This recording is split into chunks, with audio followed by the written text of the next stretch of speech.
The Shadow, mysterious character who aids the forces of law and order, is in reality Lamont Cranston, wealthy young man about town. As the Shadow, Cranston is gifted with hypnotic power to cloud men's minds so that they cannot see him. Cranston's friend and companion, the lovely Margot Lane, is the only person who knows to whom the voice of the invisible Shadow belongs. Today's story, The Ghost Walks Again.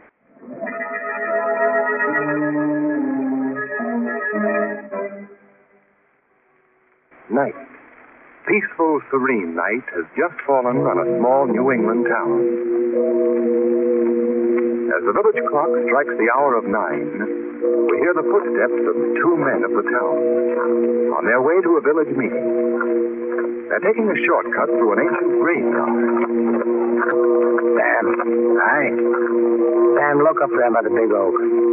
Isn't that a fresh dug grave? Well, now, it sure looks like one. Mighty odd. That section's closed off. Ain't been a burial there in over 200 years. We'd better take a look up there. Hold that lantern high, Sam. That's it. Say, that dug-up ground looks to be right by the grave of Sir Roger Mathis. Sam, it is the grave of Sir Roger Mathis. Now, who could have done that? I don't know, but it's a pretty snide trick, desecrating a grave that's over 200 years old. The grave of the first governor of our colony. Whoever the meddler was should... No meddler desecrated this grave. What was that? Sam, look. Walking towards us. Look at that man. His clothes are covered with dust.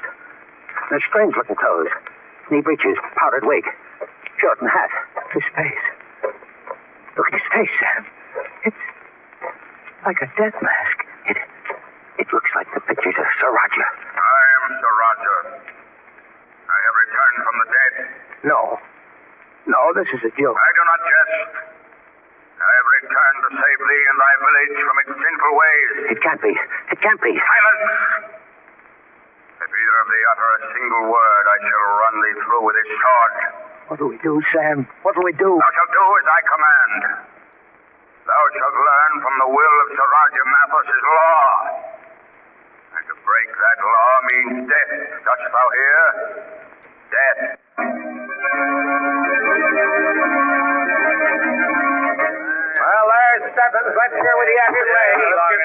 Fellow selectmen, the issue that brings us here tonight has to do with this old meeting place. Now, as all of you know, this building was erected in 1712 by the first governor of this colony, Sir Roger Mathis. And as you also know, nothing has been disturbed within these walls since that day. The furniture, the paintings, even the ancient punishment stocks and torture presses, all are still here in their original place. Now, the issue that's been proposed by some members is that this hall, which has always been a private gathering place for the descendants of the first settlers of the village, be open to the public as a museum, and an admission price be charged. That proposition is an outrage. Please, Mr. Crossman. It's an outrage, I say. Thou art violating the laws that were passed down to us by our founder, Sir Roger Mathis. Silas Crossman, you'll get a chance to talk later on. I should talk now. Someone go into the museum and fetch the original ruling, written in Sir Roger's own hand. You go in there, Harvey. Yes, sir. I shall read to thee his document. In it he states that only the families of the village... No. What is it, Harvey? In the front, the ancient torture threats, there are two bodies. What? Why, they can't. It's Sam and Wes Merrill. They've encrusted them. Good heavens. Why, that can't be. Look. Merciful saints. Look, they're clutching something in their hands. Both of them. See what it is, Harvey. Yes, sir. Who could have done such a thing? Why, I saw them only an hour ago. Here you are, Mr. Stebbins. Looks like two pieces of old parchment. Yes. Yes, that's what it is. What's that writing on them? What does it say? Glory. This can't be. Well, what is it? These are two ancient death warrants, signed by Sir Roger Mathis.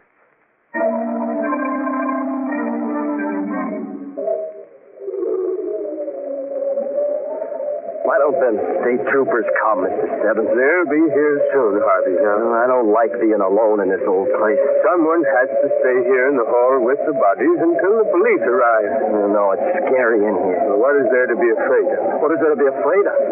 Tell me, who killed Sam and Wes? Why were they killed? Well, Harvey, I don't know. I know why. They were for opening this place against the original wishes of Siraj. He had something to do with their death. I just got a feeling. Now, you stop talking nonsense. He was a stern old Puritan, Sir Roger was. I've read all about him, and them that disobeyed his wishes... Did you hear that? Yes. It was just the door. Footsteps. Footsteps coming into the hall. Now, see here, Harvey, if you're going to act like a fool... Look. Good heavens. The ancient clothes. The Puritan hat. And that face. Like a face from the grave. It's Sir Roger. Yes, it does look like him. He's coming towards us. I can't stand this. I'm getting out of here. Now, come back here, Harvey. No. Come back here. No, I'm going. Harvey! Harvey, you shouldn't have done a fool thing like that. You have been left alone, John Stebbins. You can't frighten me. Who are you? I am the ghost of Sir Roger Mathis. Now, you keep away from Thou me. hast broken the laws that I've handed down to thee. Thou hast suggested opening this meeting hall to the public. And for that thou must pay for thy sins. No. Pay. Keep away. Pay, dost thou hear? No.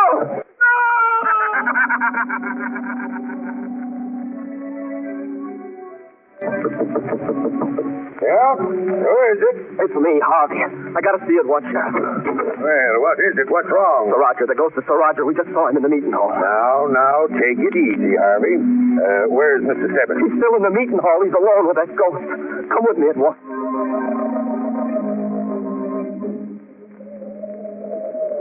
Right in here, Sheriff. Hold that lantern steady, Harvey. I can't see a thing. Oh, where is Mr. Stebbins? What's happened to him? Now, I'm sure he's all right. Now, we'll just have a look around here. Harvey. Look there by the speaker's pulpit. It's Mr. Stebbins.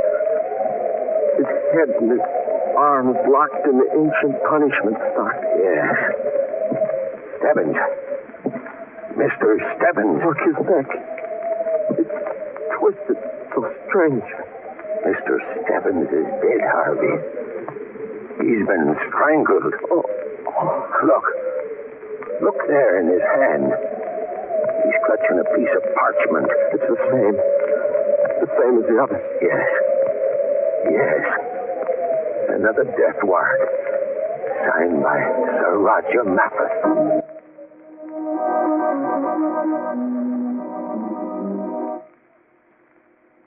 And that was the night that the whole thing started, Mr. Cranston. Did the state police uncover anything? No.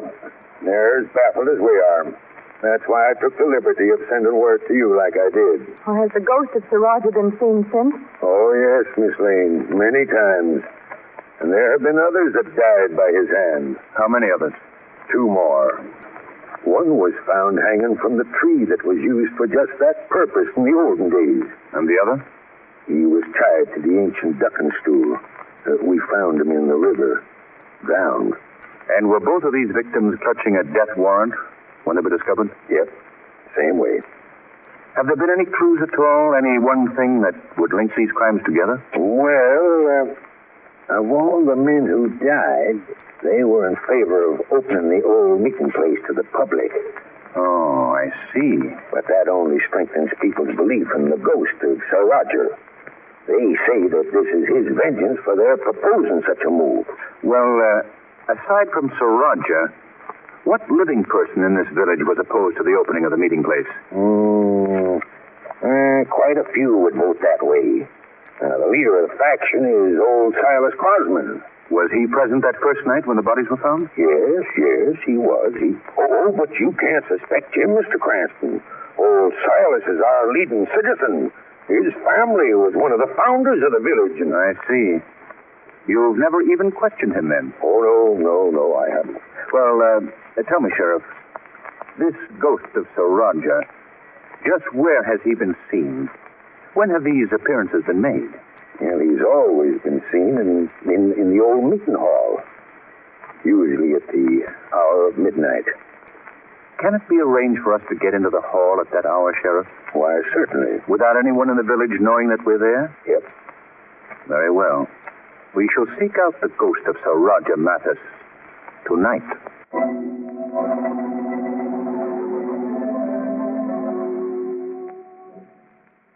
Lamont, I don't think the ghost is going to appear. The evening isn't over yet, Margot. Not frightened, are you? No. No, of course not. I mean, well, not very. Listen. Midnight. The hour for the ghost to appear. I still don't think he's coming. Well, suppose we find that out right now. Now, Roger! Now, Roger! If you can hear me, why don't you show yourself? No one answers. Well, give him time, Margot. Give him a chance to. Lamont, listen. And that did it. He heard me. He's coming. Where are those footsteps coming from? I can't tell yet. They seem to be somewhere overhead. Isn't there a small balcony just above us, Lamont? Yes. He seems to be right above us now. Give me that flashlight, Margot. Here you are. Is that you, Sir Roger? Who called to me? Speak up. Who summoned Sir Roger Mathis? It is Sir Roger. I warn thee, silence will bring destruction upon thee. Who called out my name? I did, Sir Roger. Where art thou? Right down here, below you. Lamont, that face. Look at that face. It's You do not find my face pretty to look upon. Why art thou here? We've heard a lot about you, Sir Roger. The fear that you've created in this village. We don't share that fear. That's why we're here. Fool! The fate of the others will be thy fate as well. We're chancing that. So come ahead. Bring your destruction, Sir Mathis. I'm most curious to learn what your powers are. I select the time for my revenge. Oh, I see. Then you're not going to harm us tonight, is that it? Very well. If you won't come to us, then we shall come to you. Stay where thou art. I warn thee. Come on, Margot. We're going up to meet Sir Roger right now. Hurry, Margot. Up these stairs. right, Lamont. Well, Sir Roger. What? He's gone. But where did he go? I have chosen not to meet thee at this moment. Where's that voice coming from? Listen to me, both of you. He must have gone through a secret panel. Thou that dares defy the laws of Sir Roger Mathis, and by my sword, thou shalt die for it.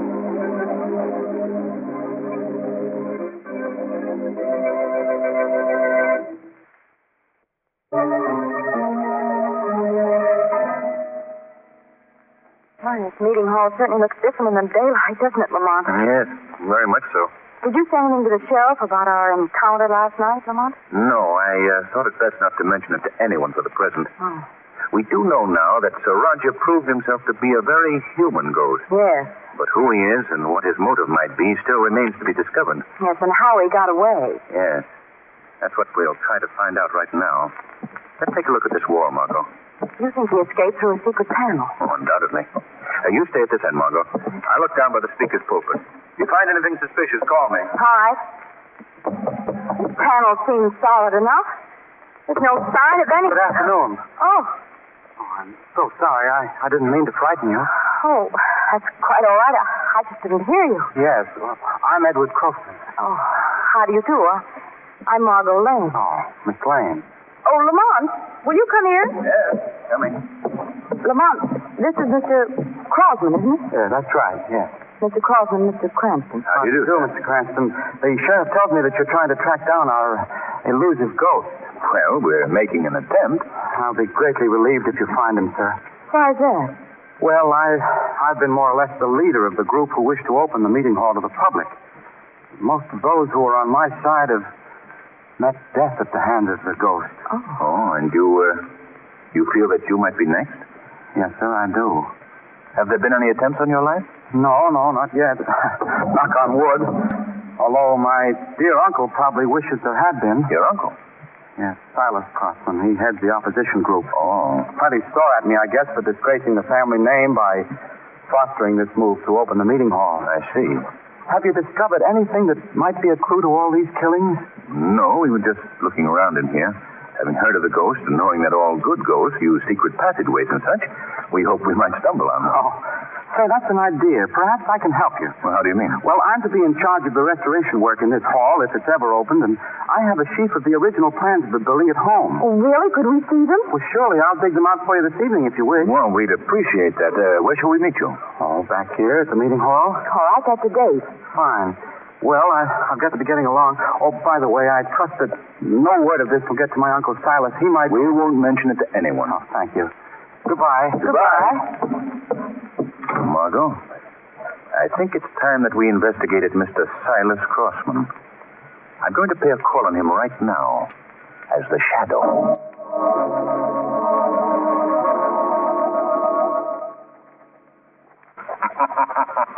What was that?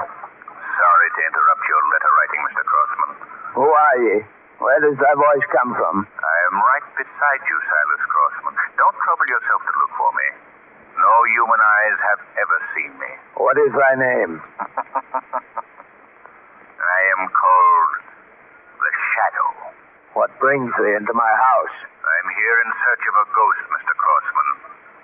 The ghost of Sir Roger Mathis. Why do you seek him here? Because I believe that you know all about him. I know no more than any of the others. Why are you opposed to the opening of the old meeting hall? Because that hall belongs only to those of the village. For hundreds of years it has always been that way. They shall not desecrate an ancient tradition. Do you realize that those are the same words that were used by the ghost of Sir Roger Mathis? I'm aware of that. People aren't going to continue to believe that a ghost is responsible for the killings in this village. Soon they'll know that a human hand has caused these deaths. And when they do, Silas Crossman, their suspicion will fall on you. Why? Why me? Because of your behavior.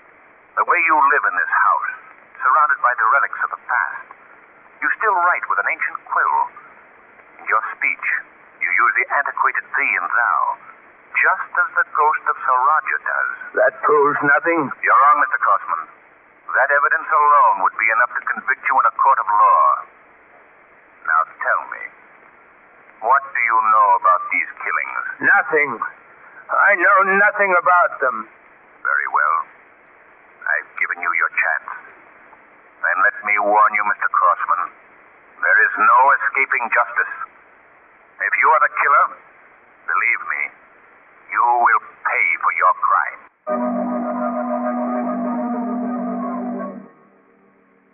Lamont, do you think Mr. Crossman will keep his word? I believe so, Margot. I shouldn't like to spend many more nights in this eerie old hall. Well, if everything works out as I expected. Lamont, listen.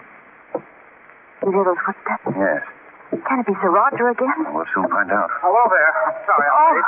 Oh, it's you, Mr. Crossman. You gave us quite a scare. Oh, I'm sorry. That seems to be a habit with me, doesn't it? Did you bring the plans? Yes, there are 2 copies of them here. You may take one of them. Well, thank you. I think we'd better go right to work.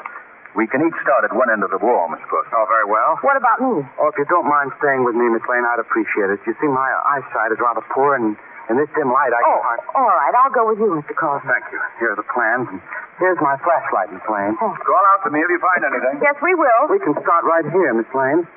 Now, do the plans indicate anything for this section? Well, there does seem to be one thing here that might mean something. See, it would be about this point on the wall. Where? This panel here. Look, Mr. Crossman. It moves. So it does. Wait, I'll see if I can get hold of it. There. Why, the panel's open. We must call Lamont. Lamont! Shut up. You're so anxious to meet Sir Roger. Suppose I take you to see him right now. Go on, please. Lamont! Lamont, help me! In you go.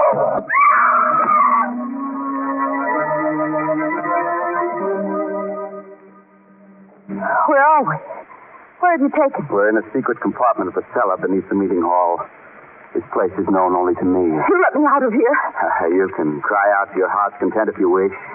No one will hear you. These walls were made especially thick to muffle sound. They had a purpose in building them that way even in the olden days. What do you mean? This room, which I discovered through the plans, was an ancient torture chamber. Oh. Torture chamber, yes. Look about you. See the press? The spike-studded pit? Oh, no. Excellent place for entertaining, don't you think? And you. And it was you who's been impersonating Sir Roger. That's correct. Well, why did you bring me here? You shall learn presently. You see this fire that I've started in that forge? Yes. I've placed a branding iron in there, and soon that iron will be white hot. No. Oh, why are you doing this? In the days of the Puritans, they had a very satisfactory method for dealing with meddlers. They branded them upon the forehead. No. Soon, young lady, soon you shall feel the searing agony of that brand biting into your flesh. Oh, you're mad. You're mad. You won't feel the pain too long. Oh, no. You see, after you're branded, I have another treat for you. The press. Oh. The torture press. Let me out of here. Prepare yourself. The branding iron is glowing now. It's ready to use. You can't do this, please. Yes. No. Prepare yourself, Miss Lane. I have the iron ready now. Keep it away from me. Keep it away. Drop that iron, Mr. Crossman. Who is that? Release that girl. No, let go of my arm. Let me finish my work. There. Your work is finished, Mr. Crossman. Who are you? I am the Shadow. Shadow. I've heard of you. Then you know, too, that I'm here to put an end to your career of torture and murder, Mr. Crossman. Oh? And how do you propose to do that, Mr. Shadow? By turning you over to the police. The police will never get me. We shall see. Why did you do it? Why did you kill those men? Because of my uncle, Silas Crossman. I hate him. Him and all that he stands for. But now, I've had my revenge. He will be blamed, you see. He will be held for the murder. What makes you think that? Because none of us are leaving this building alive. You're wrong, Edward Crossman. You see? Look out, he's tipping over the board. Don't do that, Crossman. It's done now, Shadow. Look, the flames are already licking up the wall. This old hall is a tinder box. It'll burn to a cinder in no time. There's a matches all over the room. Yes. What are you going to do now, Shadow? We're getting out of here. Go to that door at the end of the room, Margot. If we can get upstairs, we have a chance to escape. I'll keep them away from you. So hurry, Margot, hurry. Hold on to my arm, Margot. Oh, there's smoke, Lamont. I can't see. We've got to keep going. We're upstairs now. We're nearing the door. Oh, Lamont, there's smoke. Margot. Margot.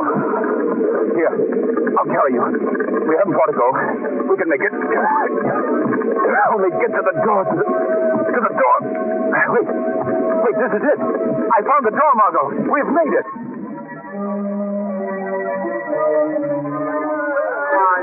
How do you feel, Margot? Better, thank you. Oh, good. Take a look at that building. It's a mass of flames. Yes, we got out just in time. Have you found a Crossman? No, there's no hope for him now, I guess. He must be burnt. Look to the belfry of the meeting house. Look up. There's someone standing up there. Oh, Lamont, it's young Crossman. Yes, look at him. He's waving his arms. He's shouting something to the crowd. Lamont, he's going to jump. Turn your head, Margot.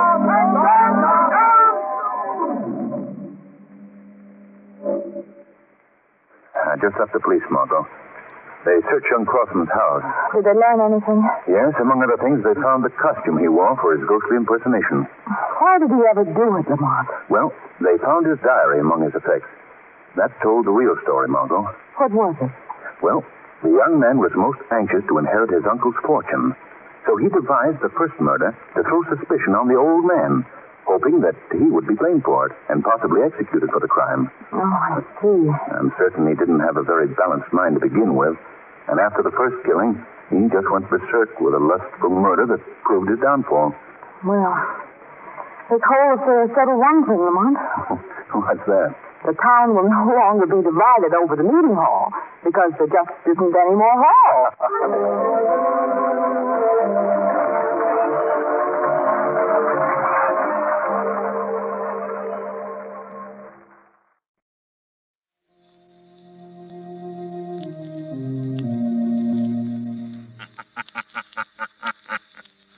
The weed of crime bears bitter fruit. Crime does not pay. The shadow knows.